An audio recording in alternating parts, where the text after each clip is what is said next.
Yan. Nasimbol ni Rimar.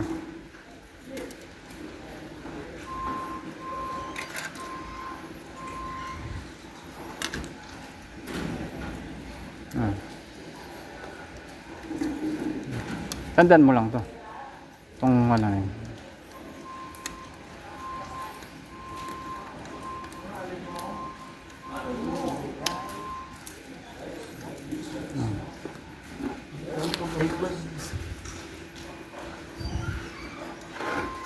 Yan, yan. Baliktad. Ano ito? Yan.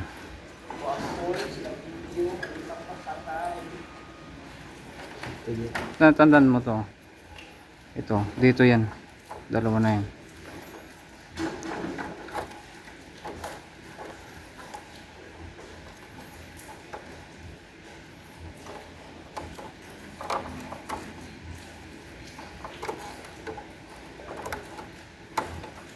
Yan.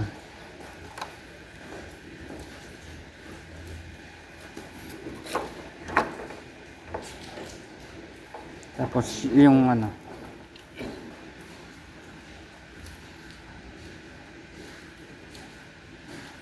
yung symbol ni Rimar yung ano, yung blower.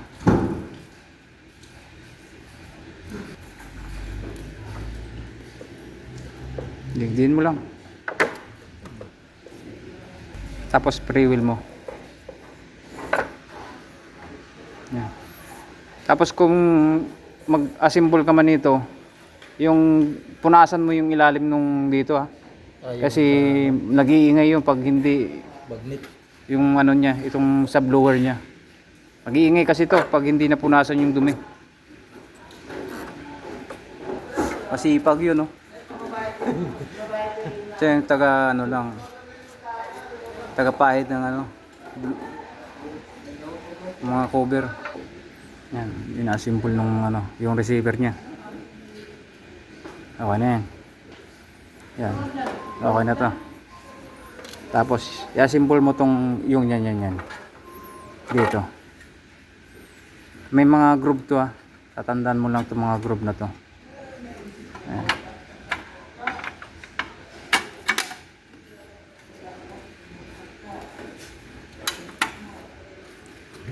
Yes, sir.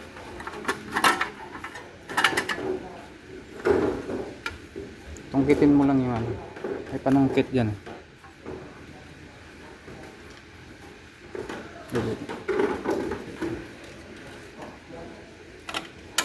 Ayan. Sige. Diskarte. Ayan. Okay na to. Sige. Ito naman ito paano magano nito. Dapat ganyan lang palagi ito. Ganyan. Tapos unahin mo muna itong kanto na yan. Dito.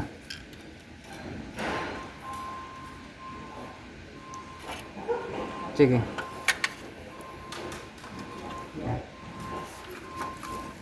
Patong mo lang dito. Yan.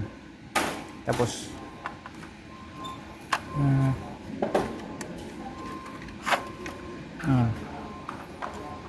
tulak mo lang. Sige. Yun. Tapos ang ano nito dapat nakaganyan yan lahat. Sige. Sabit mo lang dyan. Yan. Sige pa. Pasok mo lang.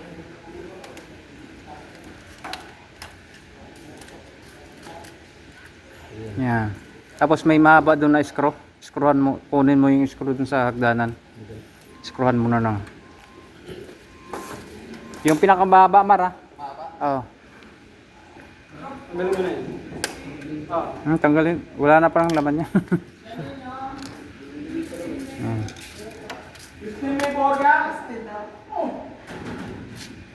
Kaya pa mo. Yan. Inassemble na yung ano. Nakakalas na board. Okay na yan. Tapos ito, Mar, Unahin mo tong ano. Dito. Salpak mo yung ito. Dito yan. Itong wire. Salpak mo muna yung wire. Ayan.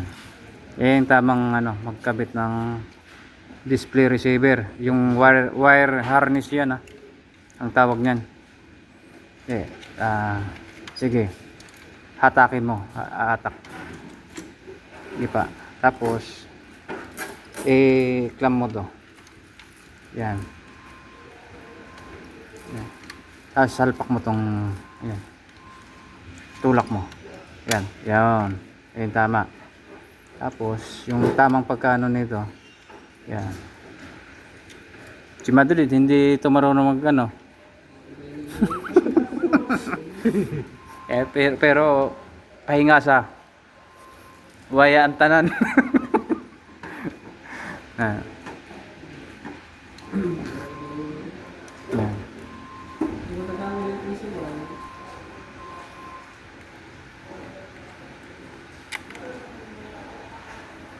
Yun. Okay na.